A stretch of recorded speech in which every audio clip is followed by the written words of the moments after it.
ating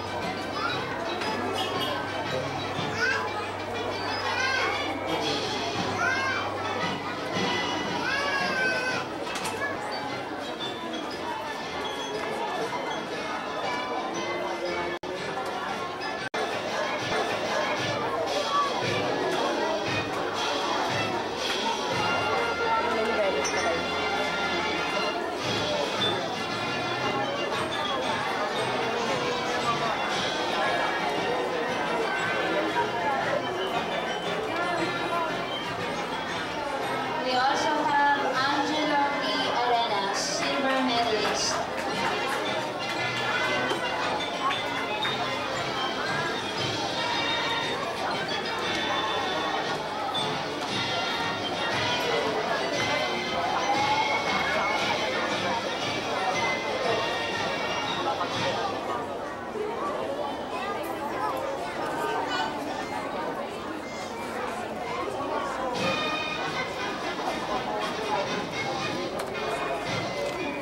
For the bronze medalists, we have Christine Margaret E. Suso.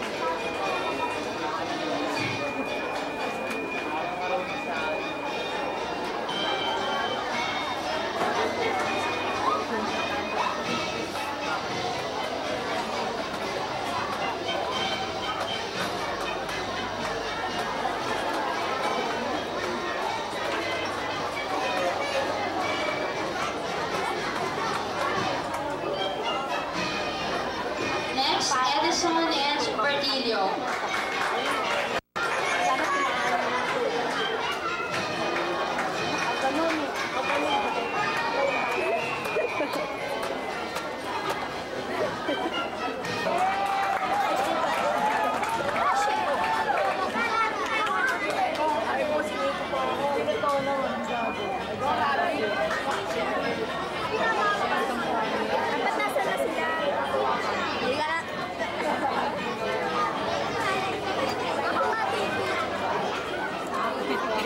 Lumayas ka dyan, Lobet.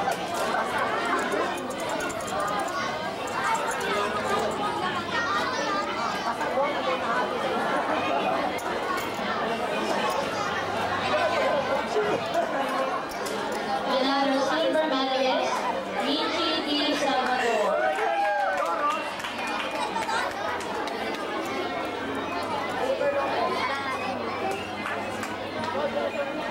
Kapit pa si Ryan.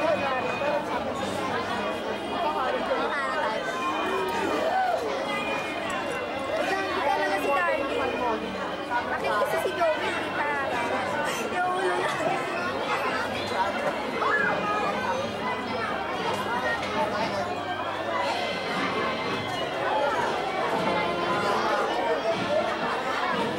And for the bronze medalists, we have Maria Teresa S.J. Pineda.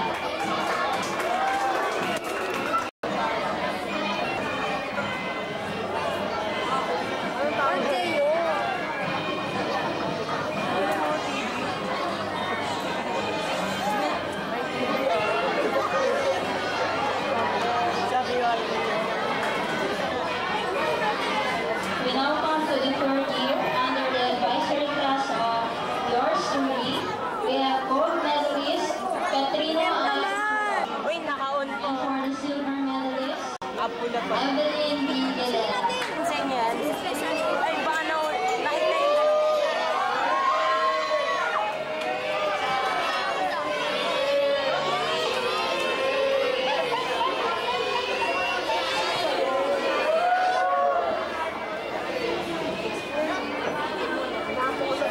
And for the bronze medalist, Abigail I. Sandoval.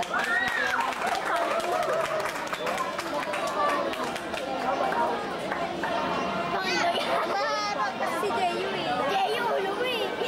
Nakikita lagi. Kita yung gano'n. Ayan! Ay, nakita Ito yung magulo pa eh. Hindi nakita mo yung gano'n po.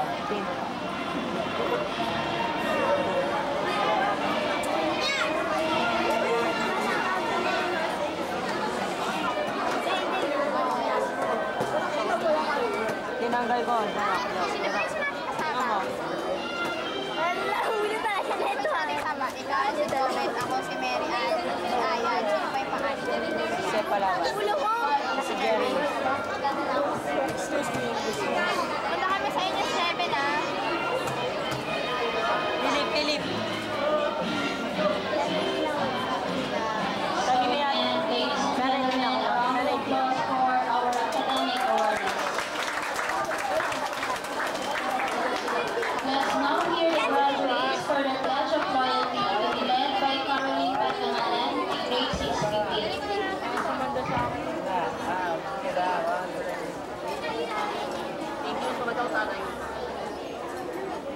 Raise your right hand and follow after Pwede. me. Graduates of school year 1999-2000. To hereby promise before the citizen, our dear chief, Bayan! to be the loyal sons and daughters, our sacrificing parents, to live up to the finest expectations of our alma mater, San Lorenzo Luis School. To our beloved alma mater, pleasure love, and loyalty she has given to our pastor, to be ever true shielded,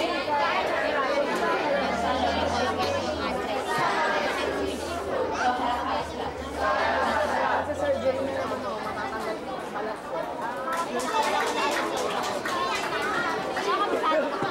Thank you, Being in the same way, National and Orlean High will now give his closing remarks.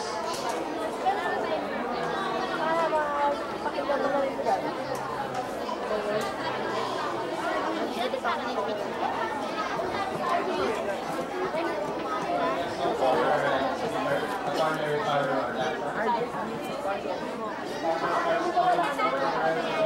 May basa ka nun.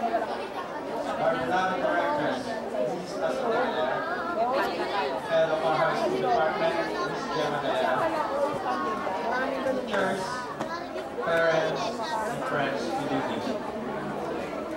Whatever time your sorrow is an end, and now the time has come that we, the graduates, reach the end. And this marks the beginning of another time that we are together now.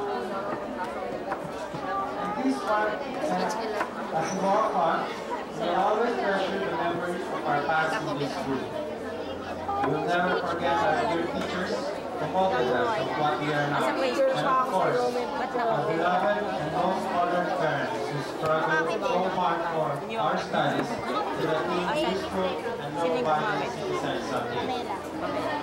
To our dear alma mater, the San Lorenzo Luis School, that serves as our second home.